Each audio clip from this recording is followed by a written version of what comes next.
Welcome to Fun Guy's Kitchen. I'm Funguy The Entertainer, doing the show Funguy The Entertainer Cooks for You.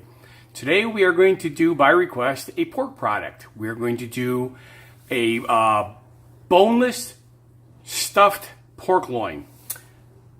I'm going to do this with, this is my own recipe.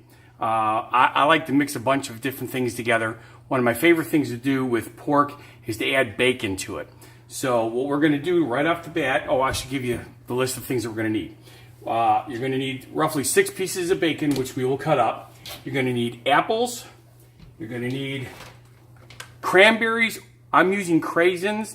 I wanted to try this. I've done cranberries before, and I like Craisins too, so we're going to see how that works. You're going to need pecans, chopped up pecans, salt and pepper, and of course, an onion. You're also going to need a frying pan for the bacon, a cutting board for the pork, a pan to cook everything once you're to that point, and a bowl for the stuffing. So, here's how we're going to start things off. We're going to make sure the oven is empty, which it is, but I have to change the rack because it's in the wrong position. There we go. We're going to preheat the oven at 325 degrees. Start. Okay. So, first thing we're going to do is we're going to chop up the bacon in basically quarter to half-inch thick chunks.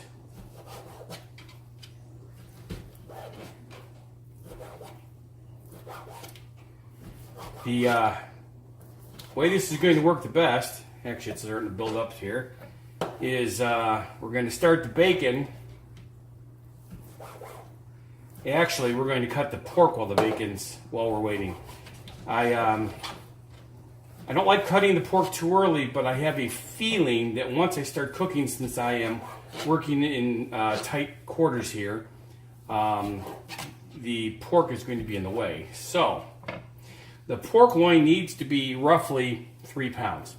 The one that I have today is 2.84. That's pretty close to 3 pounds. All right, we've got the bacon ready to go here. Let me move this extra stuff off to the side. There's a lot of different ways to do this. If you have no talent at slicing meat thinner, let's turn this way here. If you have no talent in slicing meat thinner, you can literally cut this in half down to about a half an inch there, fold it open like a book. You see how I have these cutting boards. These are a good thing for this because I have multiple ones. You put another one on top, then using a meat hammer or mallet, you flatten it out a little thinner. That's the easiest way to do it.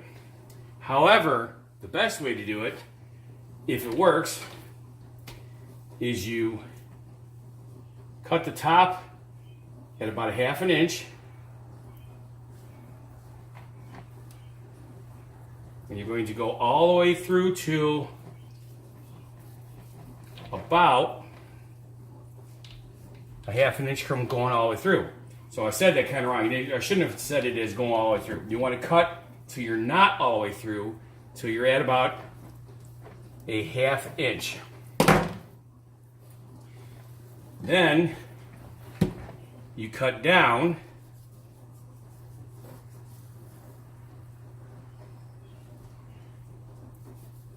so that again you're down to about a half an inch. Then you cut back underneath your hand. Remember, be really careful because you're using sharp knives. You don't want to cut your fingers.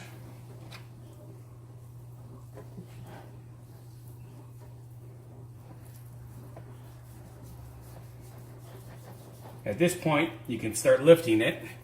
Oops, starting to go a little too thin there.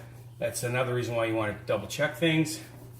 It's okay if you make slits in the meat. It does not hurt anything. Then you have it open like this. See, this is what you want. This is still a little too thick right here, so we're going to open it a little more. All right, this is how you want to open up your pork roll. So you can either do it the book method by just cutting it in half, or you can cut it in thirds the way I did it. Thirds makes it a little bigger because it's a little longer and you'll get more of a roll. A roll is what you want. Okay, what you want to do now, let me wash my hands here. Because I like my stuffing to be a little heavy, what I do is I buy a full box of the stovetop for pork stuffing. You can use any of the flavors. You can use pork, chicken, turkey. It really doesn't matter. But since we're cooking pork, I'm going to use pork. Now, this box makes 6 1/2 cup servings, and you want 1 cup. So you're going to use. Normally, you would only. I'm sorry, I'm having fun talking today. Normally, you could buy the stuffing canisters where you could pick your own.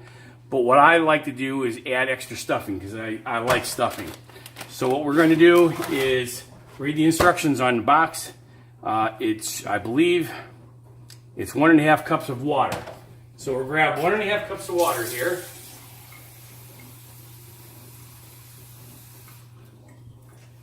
And instead of putting it in a pot to cook it, because we're not going to cook it, we're just going to put it in a bowl.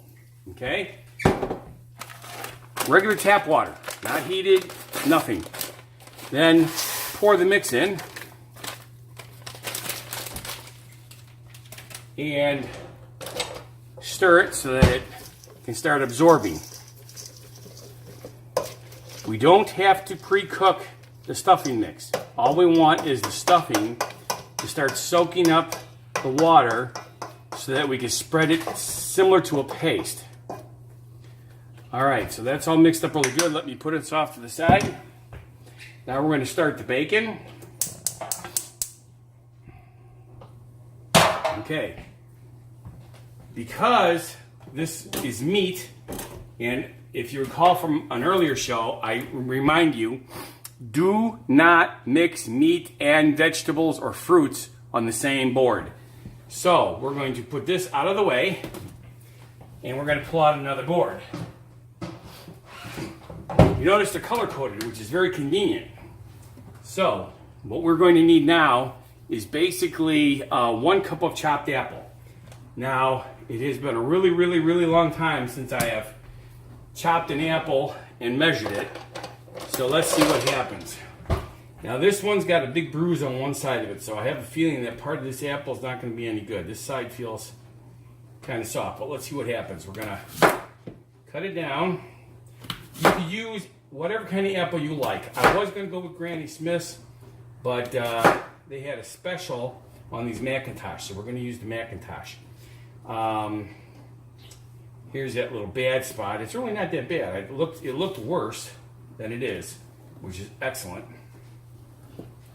Okay, so you use the same cup as you use the water to measure your apple. You want to make relatively small chunks.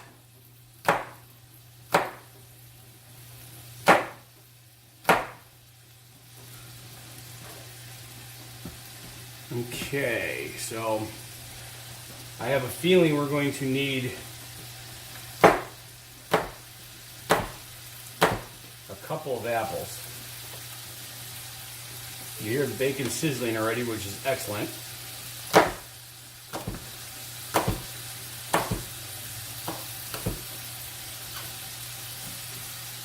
It's okay if there's a little bruising in there because it's being baked. This piece looks a little too much though.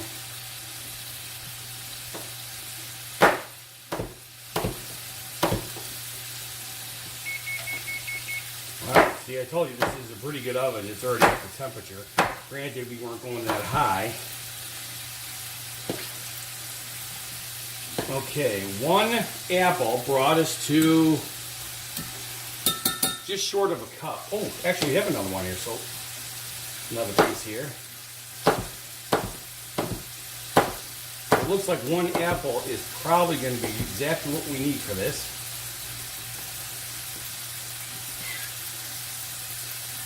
Unfortunately, this one came apart too much, so the slicing is not going to be as smooth as I would like to have done it.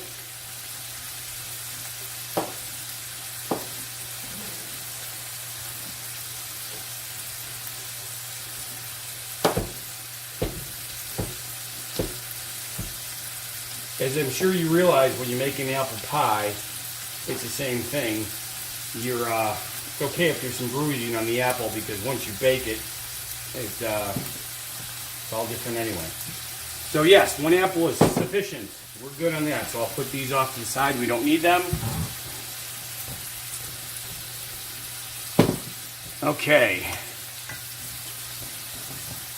Now, that took just enough time for this to turn into a nice paste. That's what we wanted.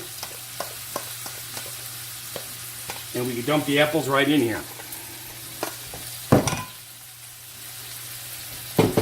We're going to give the bacon a stir.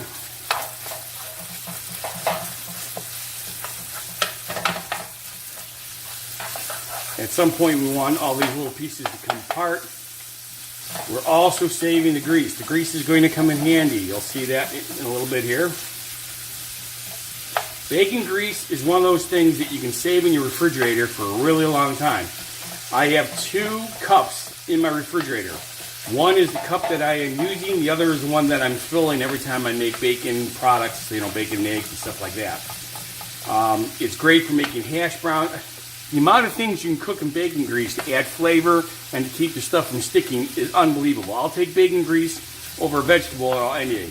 I realize vegetable oil is a little healthier for you, but everybody loves bacon. All right, so that's cooking pretty good. Now, we need a 1/3 cup of these. Normally, like I said, you use cranberries. I'm using Craisins. There it goes. So we need 1/3 cup. Let's see, that's this 1/2 cup. This one doesn't have a 1/3 cup measure. So, just because this one does a 1/2 cup, I will do a 1/2 cup. It's a little heavy, but again, it's all about the taste. The roast is big enough that it'll handle it. There we go. We'll throw that in the pot.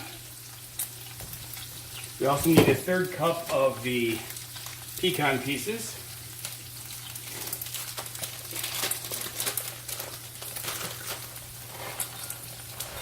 Now I'm going to go a little lighter on the nuts.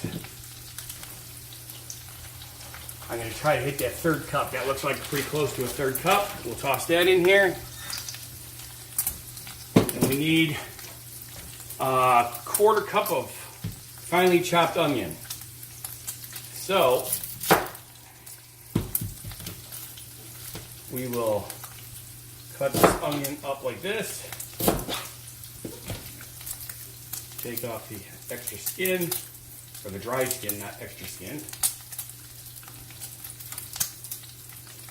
Oh, that bacon looks like it's almost done. Okay.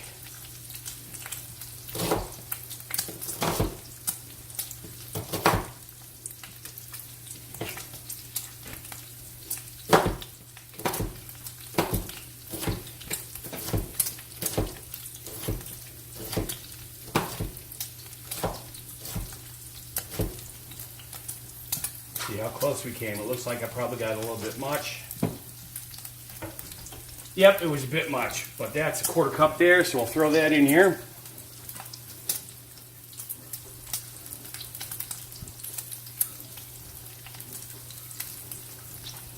Okay, that's in the pot.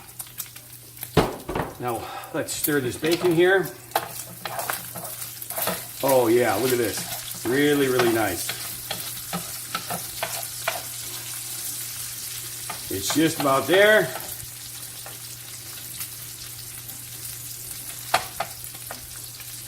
I probably should have turned this extra light on because we got so much light behind me. I'm probably washed out to begin with.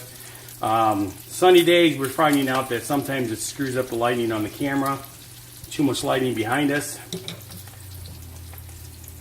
Okay, then we're going to salt and pepper to taste. Now, I'm using my coarse ground pepper again.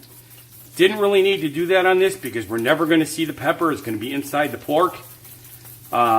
But since I'm not measuring it with, by the teaspoon or anything, what I'm doing is I'm making sure that I can see how much pepper I put on there. I've got a nice, pretty decent cover, as you can see. It's not thick, but it's there. And we're going to do basically the same with the salt.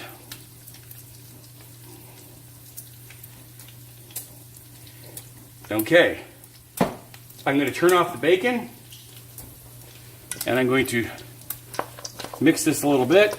You don't have to mix it too much because we still have to add the bacon. Okay. Now, we're going to pour this extra grease in the pan like so.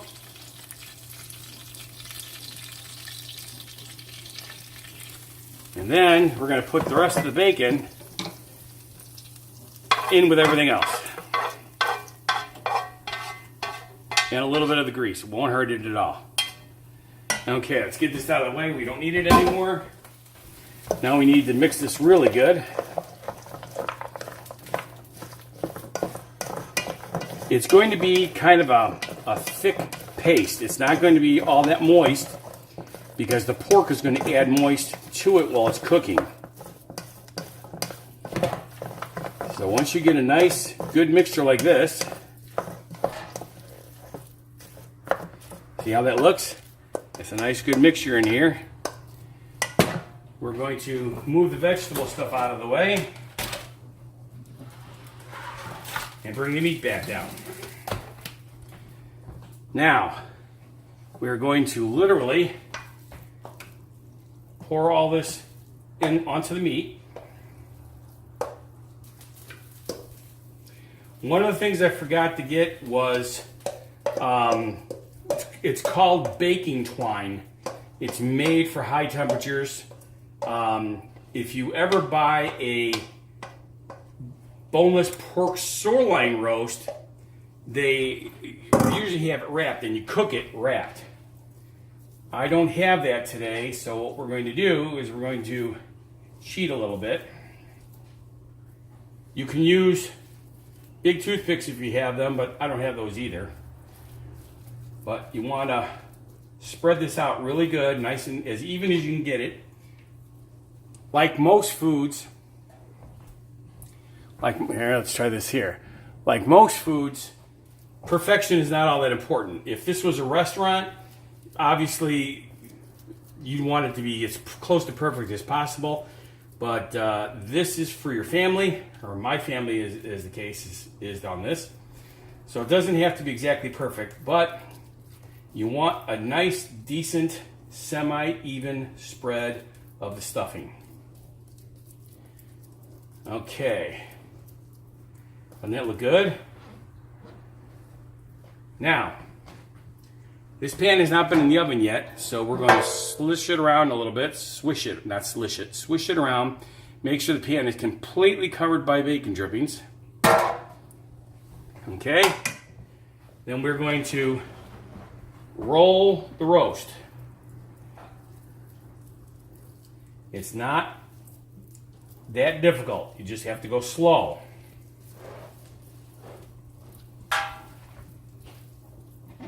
Okay. So what we're going to do is put it right on the seam, like this. We're going to take the extra stuffing that fell out of the sides, push it up against the ends.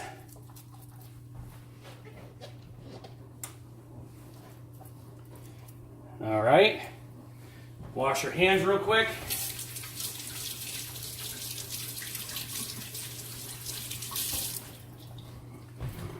And then salt and pepper the exterior. Now, for those of you who have been paying attention, one thing I did not put in this pork roast, which I usually put on most of my meals, is garlic. Garlic is not going to go all that well with the apples and the craisins. At least I'm anticipating they're not going to go that well. The onion is enough of the extra spice, and of course the pepper that we're putting on the top. So this is what it should look like, just like this. The oven is already up to full temperature. So now what we're going to do is put it in the oven, which is at 325 in the middle. Okay, and I'm thinking an hour. So basically in an hour, we're going to come back and do a temperature check. Add an hour, the temperature needs to be 145 degrees. If it's not, you just add extra time. So that's how we're going for now, and we'll see you in a little bit. All right, our timer's about ready to go off for that first hour. I've got my glove and my mitt handy. So let's go by the timer so you don't have to listen to it. There we go. All right, I've got my meat thermometer ready to go. Let's pull this out of the oven, see what it looks like.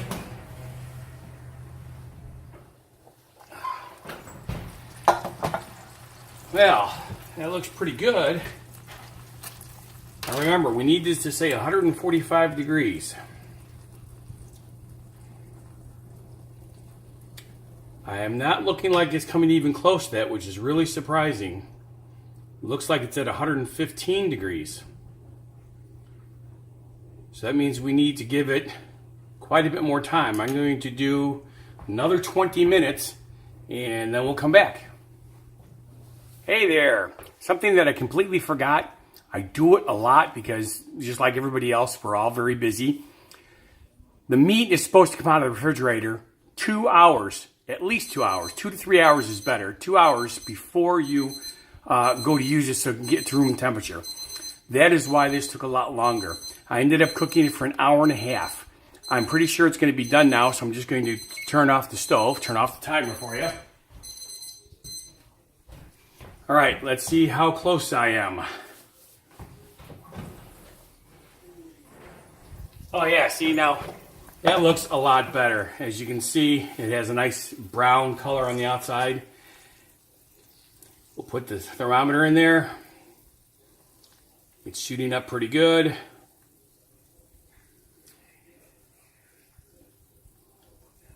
All right, it looks like it's gonna be at 138 degrees. Nope, here it's going up to 140. That's what we wanted, was 140. Yep, we hit 140. So, what we're going to do now is we're going to take some aluminum foil and we're going to wrap it. Remember, the pan is hot, so be careful. As a matter of fact, if you have gloves and stuff, that'll help. There we go. You want it to sit for 10 minutes. It's called resting. It's going to rest for 10 minutes covered to keep the juices in there. It's still warm on the stove here, so that's fine because there's heat coming from the oven. Since we just shut it off, there's heat here. I'll actually turn it sideways so it continues to get heat. This will allow the meat to rest, and in 10 minutes it'll be ready to serve. So what I'm going to do, so you can see what it looks like once it's sliced, is I will come back one more time to finish up the shell. Okay, there's our 10 minutes. So now we're going to pull this out. Oh my goodness, does that look delicious? I should have gotten a spatula ready for this. So let's pull this out.